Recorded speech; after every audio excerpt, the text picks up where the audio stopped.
What's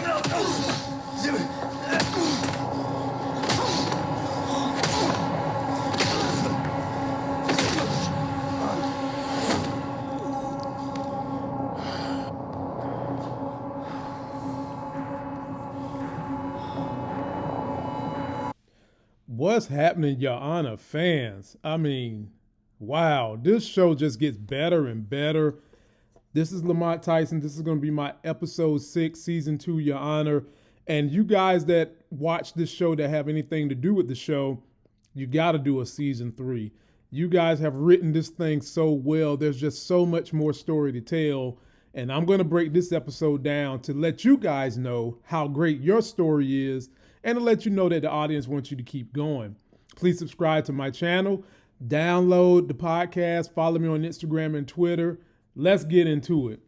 The story starts out with Nancy. She's got Michael hemmed up, and guess what? She's going to have to let his ass go because she has nothing on him. That was just something for her to do to make herself feel good, because at the end of the day, she knows that he didn't kill Robin because there's an alibi.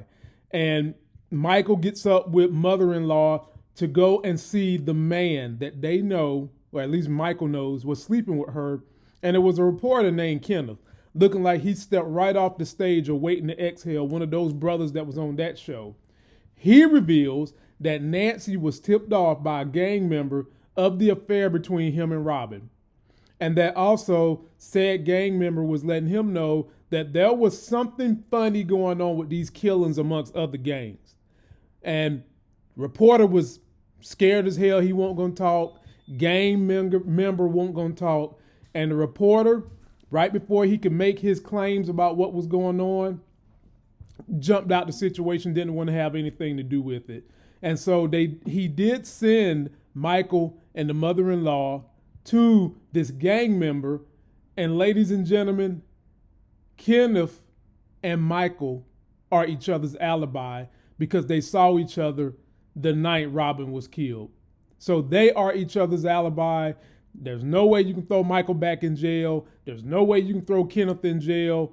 The only thing Kenneth done wrong was put his penis in the panty drawers of a judge's wife.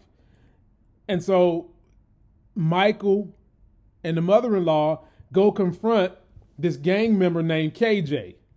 And KJ at first is not trying to tell them anything. And finally, the mother-in-law gave it some impassioned speeches and said, look, this is my daughter. I need some closure, blah, blah, blah. And KJ starts talking. KJ's trying to be reformed. He's talking. But in true form, tons of people are afraid of the individual that was performing these clean murders. And guess who it was, ladies and gentlemen? It's the damn police. KJ was a CI, and this policeman that was doing these clean murders was feeding him drugs because KJ used to be an addict. And when the drugs dried up, KJ was doing sexual favors for this guy. And Michael's wife, Robin, was put 2 and 2 together and figured out, damn it, it's a cop. A cop is doing all this bad stuff. Comes up to see KJ, Robin did, and bam, mask on, gloves on, shoots her in the back of the head, lets KJ walk away. KJ knew instantly who the detective was. It was a detective, Walter Beckwith, not to be confused with the guy that shot Eugene. His name is Rudy Cunningham, who is tied to Big Mo and other crimes.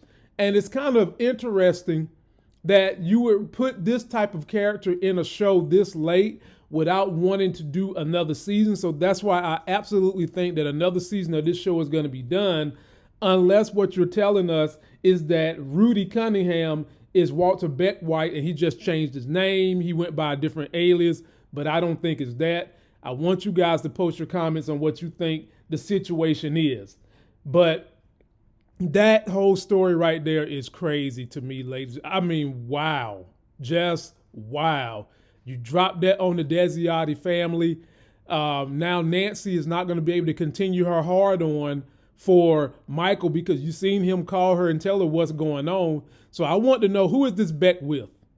Who is this Becky with? Basically is what you're calling this detective. Who is Walter Becky with? Because that's what he did. He shot a Becky, and we need to know who the hell he is because I want to see this story unfold. And then we get on to what's going on with Big Mo. So Big Mo got all these drugs from Roderick, who is still watching her hind parts, ladies and gentlemen, making sure she get this thing done.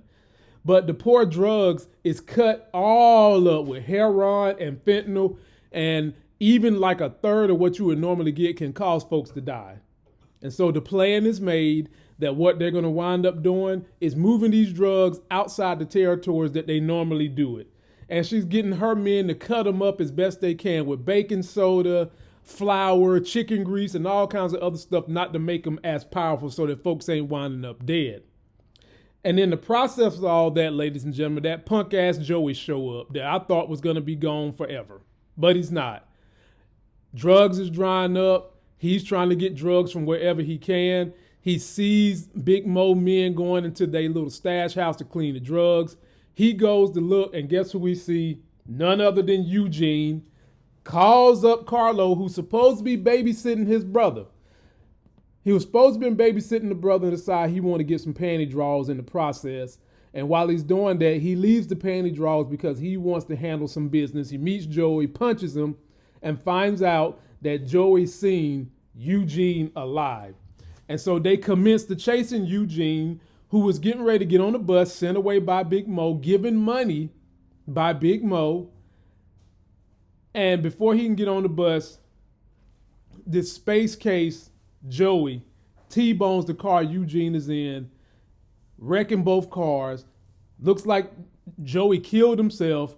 He got Carlo trapped in the car. Eugene was able to get out and had the opportunity to end Carlo's sick, pathetic life. And y'all know I'm ready for Carlo to go, and I'm ready for his punk mama to go. But Eugene not wanting to sink that low or become that type of person, because Eugene is still a young man, ladies and gentlemen. I guess he wants his life to take a different path. He doesn't want to have blood on his hands and be thinking about that. Decides not to shoot Carlo, which was a grave mistake in my opinion, because these are the kind of people that's just not going to let it go. And you let Carlo survive, with them knowing you still alive, they're going to be putting pressure on Big Mo. They're going to be trying to find you. You're still in danger. So if you're going to be in danger, you might as well take one of them out. In this situation is how I feel about it. And then we get on to Jimmy. And Jimmy, from last episode to this episode, has been made more and more to be a sympathetic antagonist. Because now that Carmine Victor Newman Conti is in town, he's basically been punking Jimmy the last 2 episodes. And in the last episode, Jimmy let that lion out, let you know, hey, back the F down. And in this episode, he done the same thing, because Carmine Victor Newman Conti wants him to take some money from the Calabria family so that they can control the ports and move their drugs. Now, it was very hypocritical to me that Jimmy all of a sudden want to have a heart and say he don't want drugs in the city, yada, yada, yada, all that stuff, when you know good and damn well that's what you've been doing. You organize crime, but you're trying to make your legit businesses not be in cahoots with the drug game. Plus, at the end of the day, Jimmy just want to have the control. And so he's basically thinking, I don't want to deal with these Calabrias. I don't want to be under their thumb. I want the control. And Carmine Victor Newman Conti is basically telling him about himself. You think you me. You want control. And this whole episode, Victor Newman Carmine was punking Jimmy. And when they wind up going to the hospital to see Carlo, the wife tells Frankie, look, go handle this Eugene business. Jimmy said, nah, just back off. He still walks out. And this is supposed to be Jimmy's right-hand man now. And he's just going out under orders of the wife.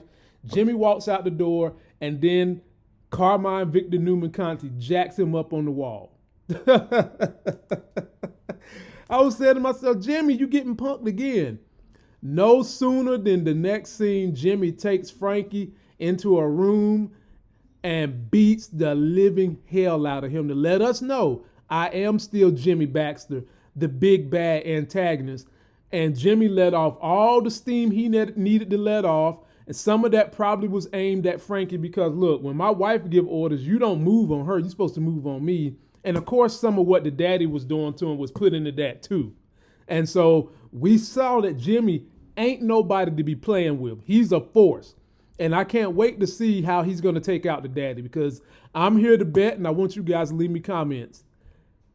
Victor Newman Conti is not going to make it out this season. Jimmy's going to take him out. And probably something's going to happen between him and the wife. So post your comments on how you think that's gonna go down.